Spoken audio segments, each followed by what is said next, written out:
તો જૂનાગઢ જિલ્લાના કેશોદ શહેરમાં શિક્ષણને પ્રોત્સાહન આપતી એક સરાહનીય પહેલ હેઠળ કેશોદ મોબાઈલ વેપારી એસોસિએશન દ્વારા વિદ્યાર્થી સન્માન સમારંભનું આયોજન કરવામાં આવ્યું હતું। દર વર્ષની પરંપરા મુજબ યોજાયેલા કાર્યક્રમમાં શહેરના તેજસ્વી વિદ્યાર્થીઓ મોબાઈલ અને વ્યાપારીઓના સંતાનોને તેમની શૈક્ષણિક સિદ્ધિઓ બદલ સન્માનિત કરવામાં આવ્યા હતા। કેશોદના વેરાવળ રોડ પર યોજાયેલા આ ભવ્ય સમારંભમાં શહેરના મોબાઈલ વ્યાપારીઓ મોટી સંખ્યામાં ઉપસ્થિત રહ્યા હતા। કાર્યક્રમમાં કેશોદ નગરપાલિકાના પ્રમુખ પ્રતીક્ષા દેવળિયા સહિત વિવિધ આગેવાનો અને મહાનુભાવો હાજર રહ્યા હતા। મહાનુભાવોના સન્માન સાથે કાર્યક્રમનો વિધિવત પ્રારંભ કરવામાં આવ્યો હતો। સૌપ્રથમ અભ્યાસ ક્ષેત્રે ઉત્તમ પ્રદર્શન કરનારા અને વિવિધ પરીક્ષાઓમાં અવ્વલ ક્રમે સફળતા મેળવનારા વિદ્યાર્થીઓને મોમેન્ટો અને પ્રમાણપત્ર આપી સન્માનિત કરવામાં આવ્યા હતા। ત્યારબાદ મોબાઈલ વેપારી એસોસિએશન સાથે સંકળાયેલા વેપારીઓના સંતાનો જેમણે શિક્ષણ ક્ષેત્રે નોંધપાત્ર સિદ્ધિઓ હાંસલ કરી છે તેમને પણ પ્રોત્સાહન રૂપે સન્માનિત કરવામાં આવ્યા હતા।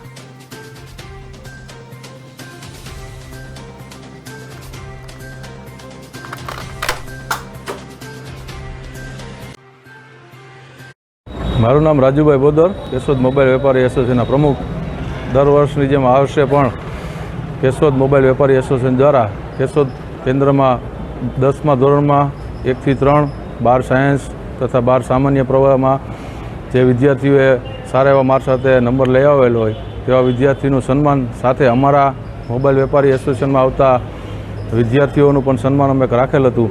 જેમાં આજરોજ નગરપાલિકા પ્રમુખ પ્રતીક્ષાબેન કેયુરભાઈ દેવળિયા, ઉપપ્રમુખ ચંદ્રિકાબેન હરેશભાઈ ભોપાળા તથા તાલુકા પંચાયત ઉપપ્રમુખ હરેશભાઈ સિંહાર તથા રાજુભાઈ પંડ્યા તથા ચિરાગભાઈ ભોપાળા દરેક આગેવાનોએ પધારેલ અને તેમાં ખાસ કરીને જે વિદ્યાર્થીઓએ નંબર લેવાવેલ તેના વાલીઓ પણ સાથે આવેલ અને તેને પ્રોત્સાહન સ્વરૂપે ઇનામ આપેલા, શિલ્ડ આપેલા અને સાથે દરેક અમારા મોબાઈલ વેપારી એસોસિએશનમાં આવતા વેપારીઓએ મોટી સંખ્યામાં હાજરી આપી તથા સાથે પત્રકાર મિત્રો પણ હાજરી આપી તે બદલ દરેકનો ખૂબ ખૂબ હું આભાર માનું છું। સાથે બધાએ ભોજન લીધું અને આ રીતે અમે કાર્યક્રમ પૂર્ણ કર્યો।